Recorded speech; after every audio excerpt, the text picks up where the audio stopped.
साथ लेके चलो।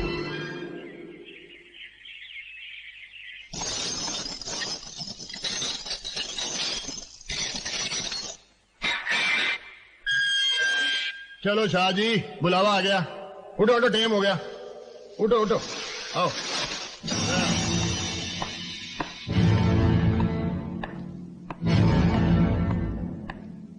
सर जी, सर कैदी हाजिर है सर। ब्रह्मदत्त, ये कैदी का लिबास उतारकर शरीफों वाले कपड़े पहन लो, क्योंकि जिस जलसे में तुम जा रहे हो और तुम्हें इनाम मिलने वाला है, वहां शहर के बड़े बड़े मुअज्जिज लोग आने वाले हैं, और उन लोगों के दरमियान तुम्हें भी एक इज्जतदार इंसान बनकर शामिल होना है। पहन लो इन्हें।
किताब जिसका उन्वान है जंगल का कानून, इसको आपकी संस्था ने पुरस्कार दिया है और मुझको एक मौका दिया कि जेल की बंद चारदीवारी से बाहर निकलकर खुली फिजा में थोड़ी देर के लिए सांस ले सकूं। ये तकदीर का मजाक नहीं तो और क्या है। ये हाथ जिनमें हथकड़ियां लगाई गई थी, हथकड़ियां जिनमें लगाई गई थी, आज उन्हीं में न्याय ज्योति का पुरस्कार दिया जाएगा। जंगल का कानून एक प्रोटेस्ट है, एक मांग है समाज से कि वो नोच ले इस देवी की आंखों से ये पट्टी, ताकि ये देख सके, बचा सके बेगुनाहों को अपने अंधे फैसलों से और पहचान सके दुष्ट गुनाहगारों के चेहरे। आभारी हूं मैं आपका और आपकी संस्था का जिसने मुझे पुरस्कार दिया, साथ दिया मुझे ये खूबसूरत मौका इस महान देवी के दर्शन का, जिसके नाम मैं अपनी ये किताब समर्पण करता हूं। कई वर्षों के बाद जेल की सलाखों के बगैर मैं अपनी पत्नी सुजाता को देख पा रहा हूं। अगर सुजाता न होती तो यकीनन मैं भी न होता, और अगर मैं न होता तो यकीनन ये किताब भी न होती। धन्यवाद। दोस्तों, इस जलसे के मुअज़्ज़िज़ मेहमान श्री ब्रह्मदत्त जी को उनकी किताब जंगल का कानून के लिए न्याय ज्योति का पुरस्कार देंगे श्री इंद्रजीत जी।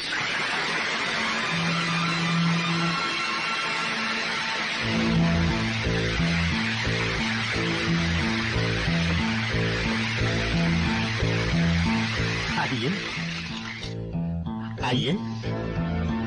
हाँ।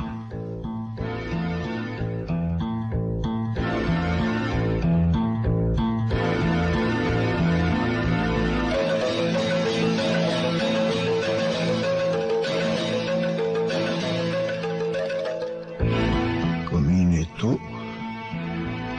और यहाँ तेरे हाथों में ये नाम लूंगा। नापाक कर दिया तूने, नापाक कर दिया इसने न्याय ज्योति के इस पुरस्कार को छूकर। नहीं ले सकते ऐसे, नामुमकिन। लाया है तुझे यहाँ से मार दूंगा। अरे क्या कर रहे हैं? जिंदगी बर्बाद करने वाले और भी छोड़ो मुझे, छोड़ दो मुझे, छोड़ दो। मिस्टर ब्रह्मदत्त, आपने ऐसा क्यों किया? क्या जंगल का कानून लिखने के बाद आप भी जंगल के कानून पर विश्वास करने लगे हैं? चीफ गेस्ट मिस्टर इंद्रजीत से आपकी क्या दुश्मनी है? मिस्टर ब्रह्मदत्त, आपने ऐसा क्यों किया?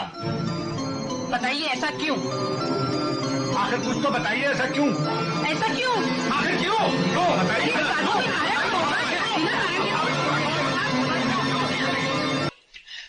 सुनिए, देखिए तो सोनू ने क्या कर लिया। सारी गोलियां निकल गई। नहीं डॉक्टर साहब, सोनू की बात कर रहा हूँ। नींद की 30-40 गोलियां खा गई है वो। किसी हाल में भी उसे सोने मत दीजिए। मेरे आने तक उसे जगाए रखिए, वरना जान बचाना मुश्किल हो जाएगा।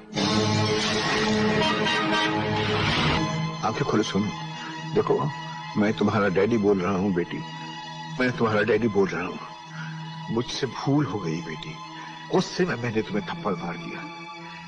मेरे दिल में तुम्हारी भलाई के सिवा और कुछ नहीं था। मुझे माफ कर दो, ऐसा कभी नहीं होगा। अब ऐसा कभी नहीं होगा सोनू। सोनू आंखें खोलो, आंखें खोलो बेटी।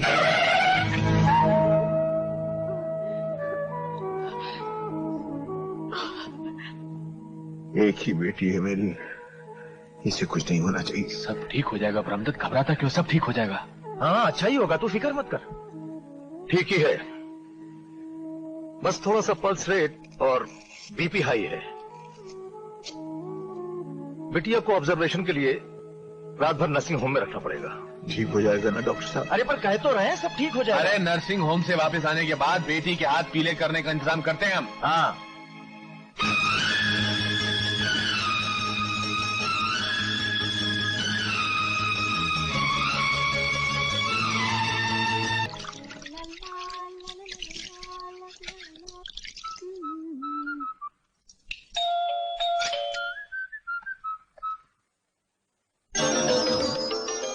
यहाँ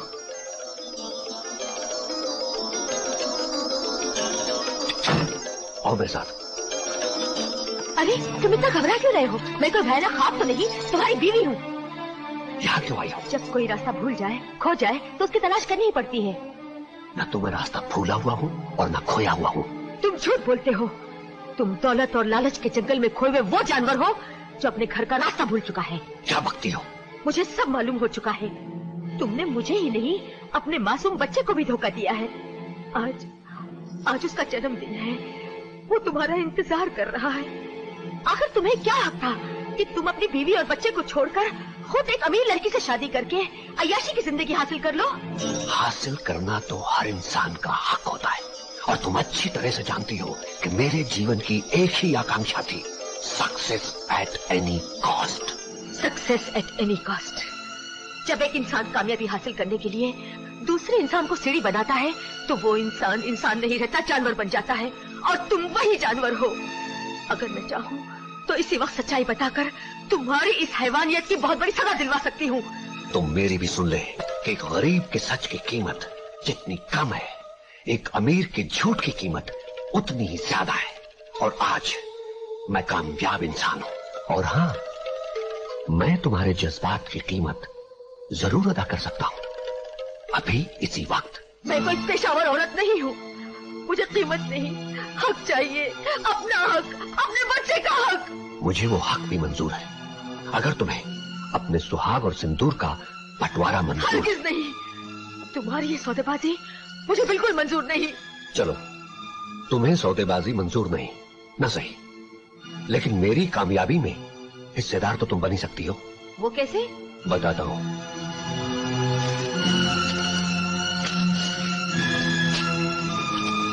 इससे साइन चेक, जो चाहो लिख लो।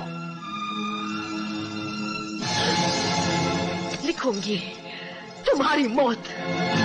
एक बात और याद रखना, एक दिन तुम्हारे बेटे के हाथों ही इस चेक को कैश करवाऊंगी। हाँ।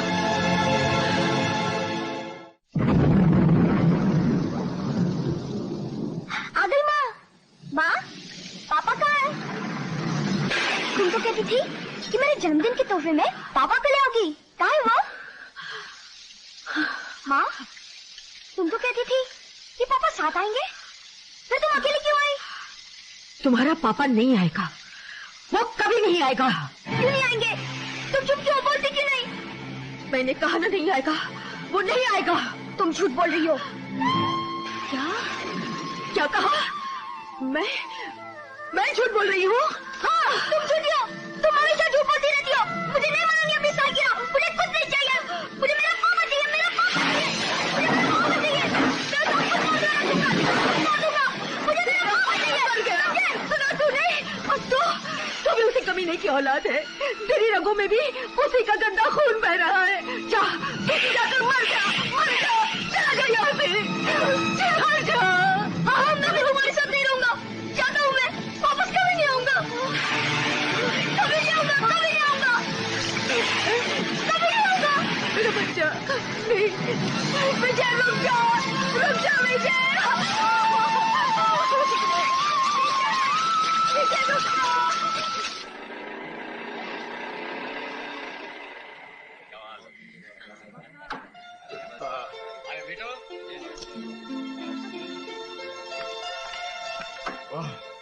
एक रोटी दे दो साहब। चल बे, रास्ता पकड़। 2 दिन से कुछ भी नहीं खाए साहब। अबे मैंने तेरे बाप से कर्जा लिया है क्या? कहाँ मर गया वो हरामजादा साला तुझे पैदा करके? गाली क्यों दे रहे हो साहब? अबे गाली नहीं दूं तो क्या तेरा मुंह चूमूं? मैंने तो सिर्फ रोटी मांगी है साहब। अबे हराम के पिल्ले, क्या तेरी माँ मेरी रखेल है जो तुझे रोटी देने का ठेका दे रखा मैंने? तुमने मेरी माँ को गाली दी? हरामजादे, मैं तुझे जिंदा नहीं छोड़ूंगा, नहीं छोड़ूंगा। हरामजादे, गंदी नाली के कीड़े, तूने मेरी बाटली तोड़ दी। तूने गाली क्यों दी? साले गाली की बात करता है? अब तुझे गाली नहीं, गोली भी दूंगा। बहुत भूख लगी थी ना तेरे को? चलो, किसी ने कुछ नहीं देखा। चलो।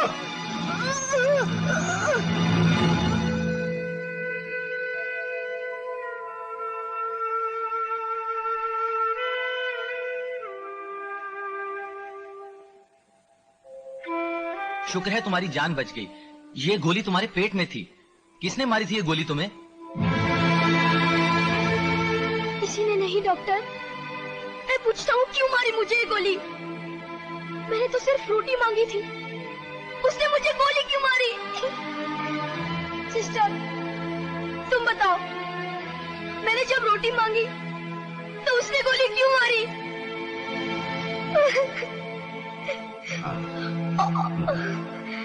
बाबा, ओ बाबा, मैंने तो रोटी मांगी थी, मगर उसने गोली क्यों मारी? क्यों मारी गोली उसने? बेटे, आज की दुनिया ही ऐसी है, रोटी मांगो तो गोली मिलती है। ठीक है, आज से मैं भी लोगों के पेट में गोली मारूंगा, सबके पेट में गोली मारूंगा, सबके पेट में। और अब जो तजवीज मैं पेश करने जा रहा हूं, मुझे यकीन है उससे हमारी कंपनी की वर्किंग में और आने वाले साल के मुनाफे में मजीद इजाफा होगा। जेंटलमैन, मैं जनरल मैनेजर के लिए प्रपोज करता हूं एक होनहार नौजवान का नाम, और वो नाम है mister Indrajeet Sabharwal. I think it deserves a big hand. Thank you. और साहिबान, इसके साथ ही हमारी आज की मीटिंग खत्म होती है। Thank you very much. Daddy, मुझे आशीर्वाद दीजिए। आशीर्वाद देने से पहले मैं तुम्हें एक मशवरा देना चाहता हूं इंद्रजीत। मैं जानता हूं कि आजकल के नौजवानों को बहुत जल्दी है दौलत हासिल करने की, नाम कमाने की। तुम भी उन्हीं में से हो। ये कोई बुरी बात नहीं है, लेकिन मेरा मशवरा है कि अपनी इस तेजी के सफर में हर कदम पर इंसानियत की जो अच्छी कदरें हैं, ईमानदारी, सच्चाई और खुलूस, इन तमाम कदरों को कायम रखो।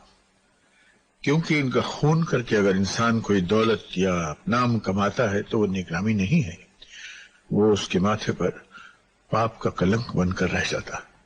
डैडी, मैं आपके नेक विचारों और ऊंचे आदर्शों को अपना धर्म मानकर काम करूंगा और एक दिन आपका सही वारिस बनकर दिखाऊंगा।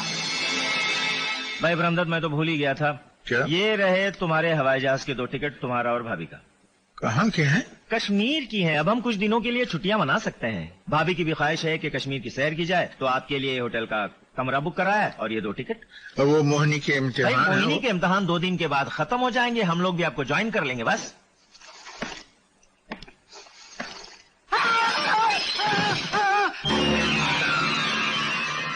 कौन? कौन?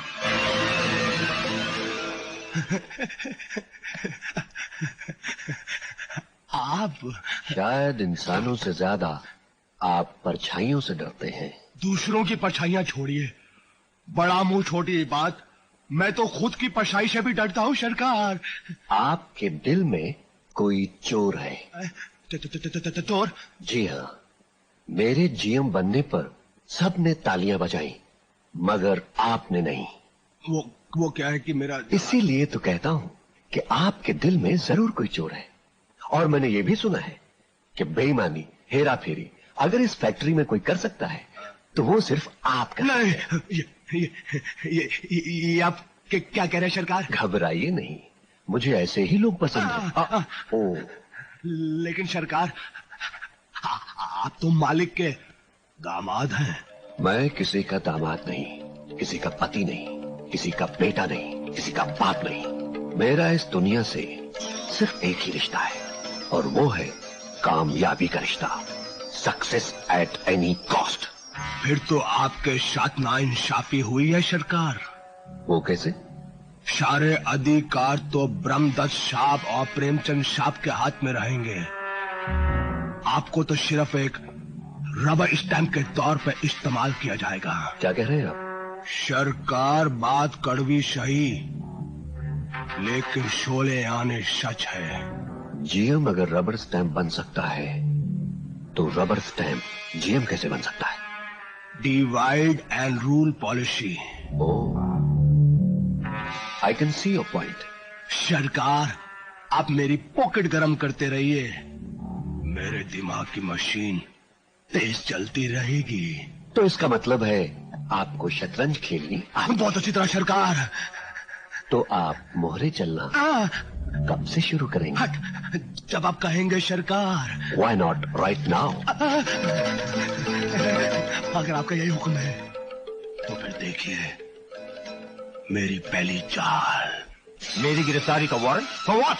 आपकी स्टील फैक्ट्री के नाम जो लाइसेंस इश्यू हुए हैं उन्हें ब्लैक मार्केट में 2 करोड़ रुपयों में बेचा गया है। ये क्या बकवास है? मैंने कोई लाइसेंस नहीं बेचा। हमारे पास इसका पक्का सबूत है। कैसा सबूत? वो अदालत में पेश किया जाएगा। फिलहाल आप हमारे साथ चलिए। डैडी, पुलिस आपको कहाँ ले जा रही है? दत्त अंकल के पास आज ही कश्मीर पहुँचना है। तुम फिक्र न करो बेटे, मैं बहुत जल्द वापस आऊंगा। माधव, बेबी का ख्याल रखना। जी अच्छा। और हाँ, श्रीनगर ओबरॉय फोन करके दत्त साहब से मोहिनी की बात करवा देना। डैडी, डैडी मत जाइए। डैडी, पापा भी आ जाएंगे। डैडी, चलो मोहिनी बेटी अंदर चलो। डैडी मत जाइए। डैडी। हेलो। हाँ मोहिनी, अरे भाई क्या हुआ? तुम लोग आए क्यों नहीं? तुम रो क्यों रही हो? रो रही है? क्यों? डैडी कहाँ है बेटी? अंकल डैडी को पुलिस पकड़ कर ले गए। पुलिस पकड़ कर ले गई? कब, क्यों, किस लिए?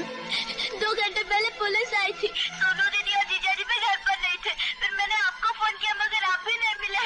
हाँ बेटे, हम लोग एयरपोर्ट गए हुए थे ना तुमको लेने के लिए। लेकिन प्लीज मोनी रो नहीं, हम लोग अभी निकलते हैं यहाँ से।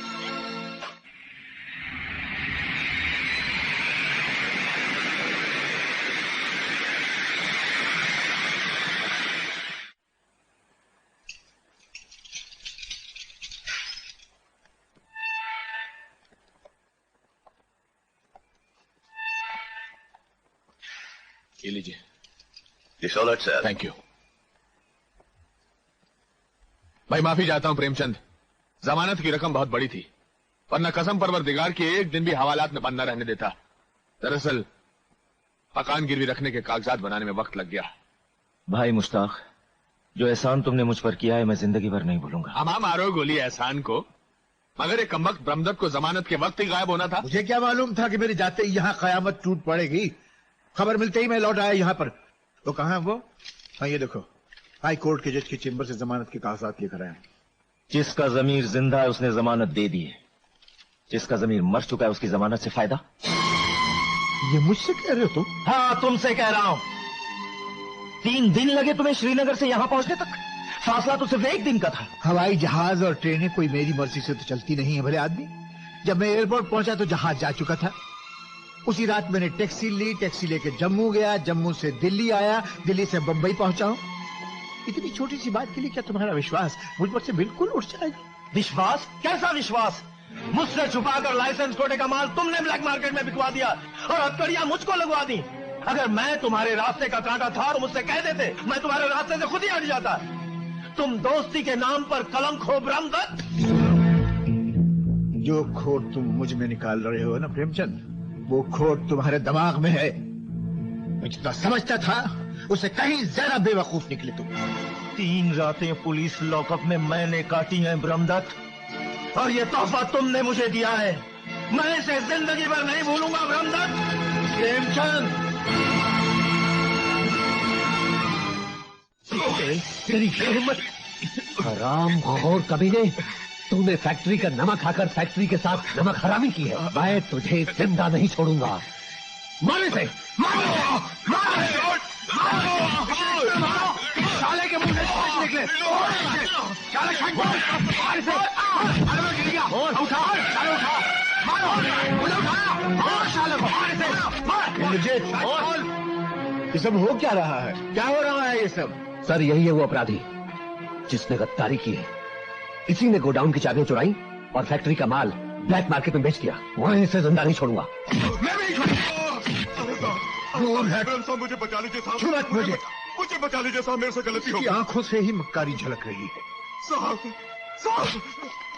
चल चल चोर, साले साले चल। देख लिया महाशय, जिस मकसद के लिए मैं यहाँ आया हूँ वो अपने आप ही पूरा हो गया। अब कोई जरूरत नहीं है अपनी बेगुनाही का सबूत देने की, मुझे कोई जरूरत नहीं है।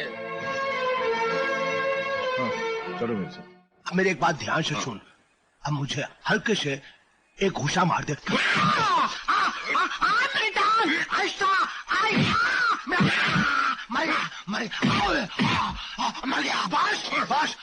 हाथ आके हथौड़ा मेरे जबड़े का कर दिया कबाड़ा। सुन, मेरे जाने के बाद ठीक 15 मिनट के बाद जैसे मैंने समझाया वैसे टेलीफोन कर देना। ओके। पिछले 25 बरस से हमारी कंपनी में कोई वाकया ऐसा नहीं हुआ इंद्रजीत। मार्केट में we had a clean record, हमारी इज्जत थी, हमारी साख थी, वी हैड ए रेपुटेशन। फिर ये बददुमा दाग हमारे दामन पर लगा कैसे? मैं कुछ पूछ रहा हूं तुमसे। सर आप तो जानते हैं जब से मैं जीएम बनकर आया हूं कितने लोग मेरे खिलाफ हैं, क्योंकि मैं आपका दामाद हूं। इसमें रिश्ते नाते का कोई सवाल पैदा नहीं होता। You are a general manager of the company और इस हैसियत से इस वाकये की जिम्मेदारी तुम पर आयद होती है। मैं मानता हूं सर, लेकिन छगन आपका पुराना वर्कर है। उसने इकरार किया कि गोदाम की चाबियां उसने चुराई। जुर्म उसने किया और आपके कहने के मुताबिक मैंने चोर को पुलिस के हवाले कर दिया। तो जुर्म के इतने दिनों बाद तुम्हारी नजर पड़ी चोर पर? एक आदमी का काम नहीं है इंद्रजीत, इसके पीछे बाकायदा कोई साजिश है। आप समझते हैं इस साजिश में मैं भी शामिल हूं, तो फिर मैं इस पोजीशन के लायक नहीं हूं। मुझे नौकरी से निकाल दीजिए, पुलिस के हवाले कर दीजिए, सेंड मी टू जेल। अगर मेरी ईमानदारी और वफादारी का यही इनाम है तो मुझे मंजूर है ये सजा। हेलो, मैं छगन बोल रहा हूँ। छगन, हाँ सर मेरी बात खामोशी से सुनिए। ये सब जो आपके सामने हो रहा है, ये ब्रह्मदत्त और उसके दामाद का मिला जुला ड्रामा है। मिली भगत है आपके खिलाफ। मुझे पुलिस स्टेशन नहीं ले जाया गया, बल्कि कुछ रुपए देकर मुझे शहर से बाहर भेज दिया गया। आप नेक आदमी हैं, मैंने आपका नमक खाया इसलिए फोन किया। अब रखता हूँ।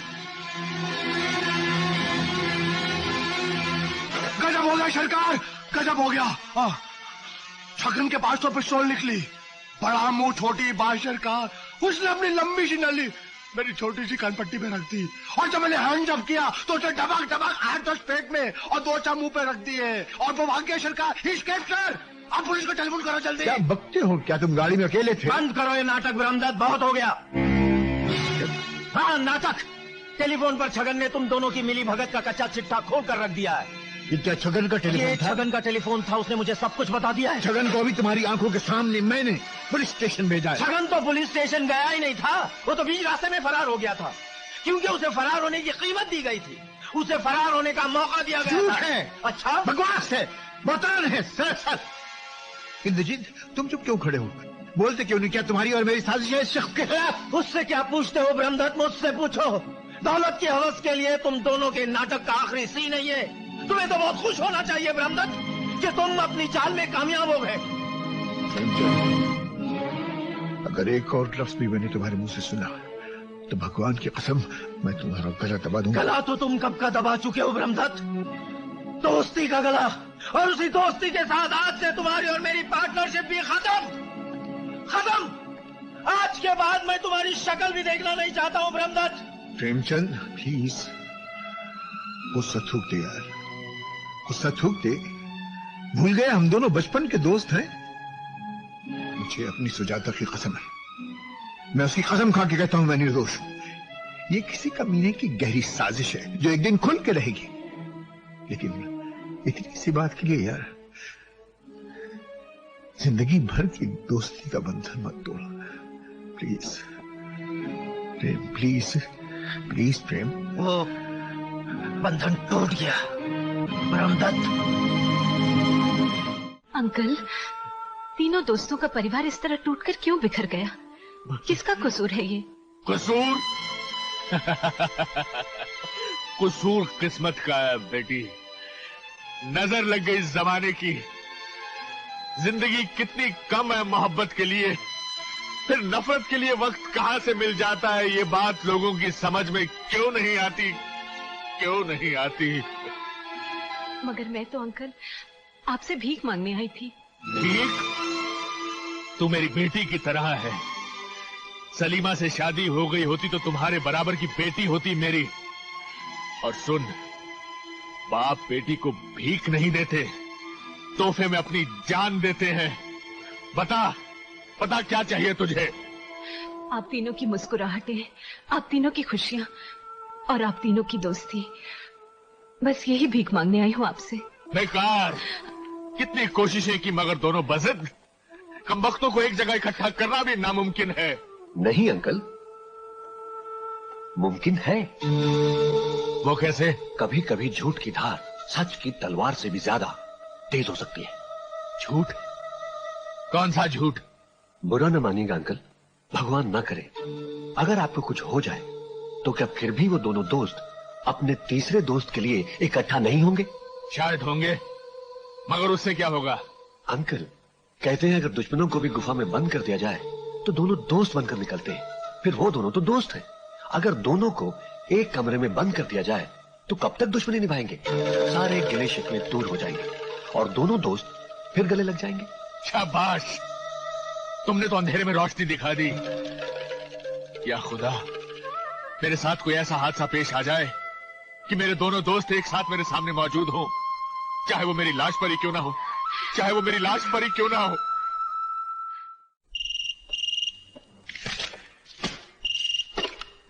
हेलो,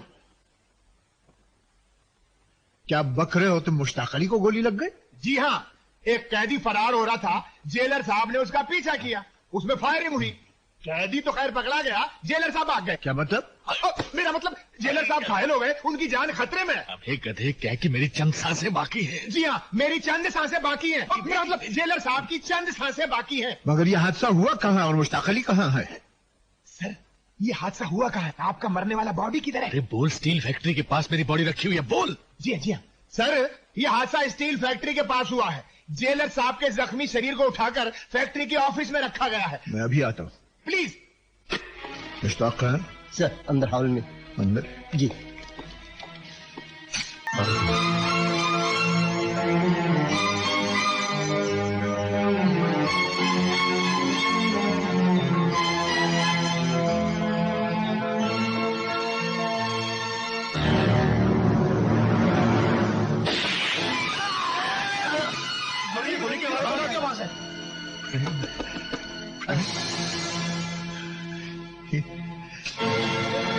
अरे आना भाई,